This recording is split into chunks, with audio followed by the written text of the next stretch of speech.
opportunity to speak on this very important debate of the release of white paper by the central government, sir.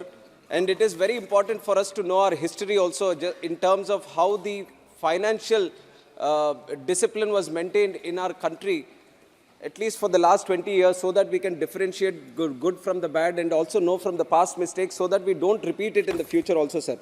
But what I'm surprised right now is that the white paper talks about the corruption before 2014. And if there was corruption happening in the country from 2004 to 14, the highest corruption happened in the state of Andhra Pradesh, which was not mentioned in the white paper, sir, which is very surprising, in fact.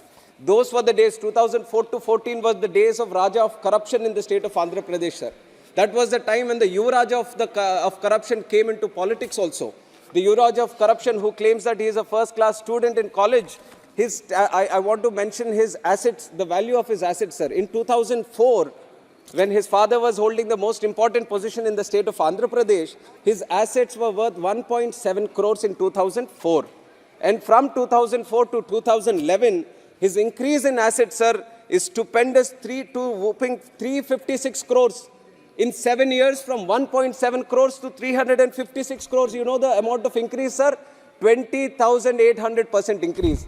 No matter in the world, sir, no Warren Buffett, in the country, no one like Rakesh Jhunjhunwala can predict this kind of increase in any business that is happening in the country or the world, sir. Now, in such short time, in 7 years, when you can have this kind of growth, everyone is curious. Now, of course, I'm sure that members in this house are also very curious. Then how can a person be growing his wealth at such a stupendous rate? Now, even the ED, the IT, the CBI, they were also curious. That is why they have attached the 43,000 crores worth of assets of this very own person, sir.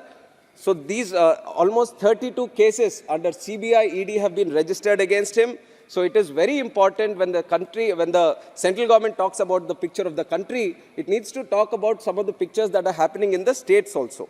And I think 43,000 crores, huge number, sir. A lot of people, at least in the house or in the country, they won't even know. If you tell them to write 43,000 crores, they wouldn't even know how many zeros are there. It's such a big number. Such big number of cases happened, corruption happened in the state of Andhra Pradesh. Now, so many cases have been filed. This was the situation in Andhra Pradesh from 2004 to 2014. Then that is why the people of Andhra Pradesh voted against corruption and brought in Chandrababu Naidu as the Chief Minister of Andhra Pradesh. And in the country also, they brought in Narendra Modi ji as the Prime Minister of the country so that they can deal with this kind of corruption that is happening in the country and the state also, sir. And from 2014 to 19, not a single case of corruption happened in the state of Andhra Pradesh. There might have been differences between the state and the center. They were purely in terms of how to progress the country and the state, sir. Naidu ji was more interested in development of the state. Modi ji was interested in the development of the country. They might have had differences, but it was always, the differences were based on development, but not anywhere regarding corruption or anything, sir. And then in 2019, this first-class student of college, who he claims to be, but now we know that he is not a first-class student of college, but first-class student of corruption. He has come back to power by fooling the people of Andhra Pradesh, by giving them false assurances, and he comes back to power. And now the same culture which was happening from 2004 to 14 is prevailing again in the state of Andhra Pradesh, sir. Now what happens? He is at the helm of affairs. At one time when his father was at the helm of affairs, 43,000 crores of assets were attached by the ED. Now imagine when he is only at the helm of affairs. Sir, I'll finish in 2 minutes, sir. Very small one only I prepared. So he has legalized, he has centralized, he has organized the mafia, the crime in the state, and he is now trying to earn money out of it. Liquor mafia has started in the state of Andhra Pradesh, where if you see, sir, now today, with the inclusion of digital payments, you can buy a tea also by paying through Google Pay, sir.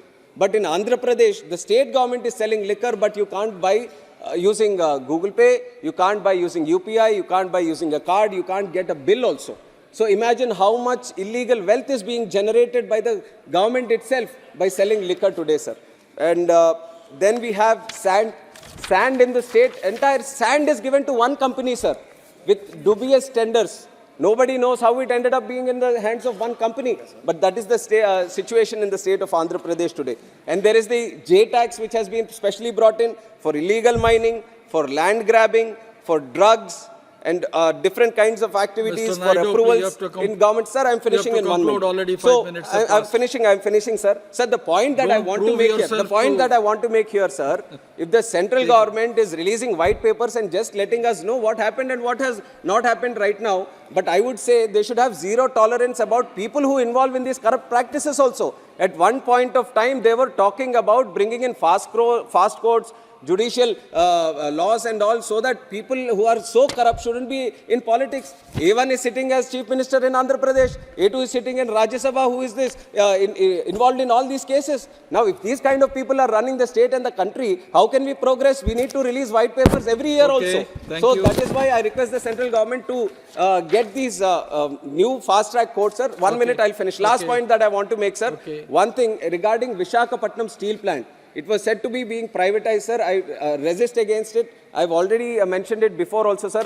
Nagarnool steel plant in Chhattisgarh was taken aback from privatization. In the same lines, the steel plant in Vizag, which is under RINL, should be merged with SAIL, sir. SAIL is trying to maximize its production capacity. So why don't you include Vizag steel plant with SAIL?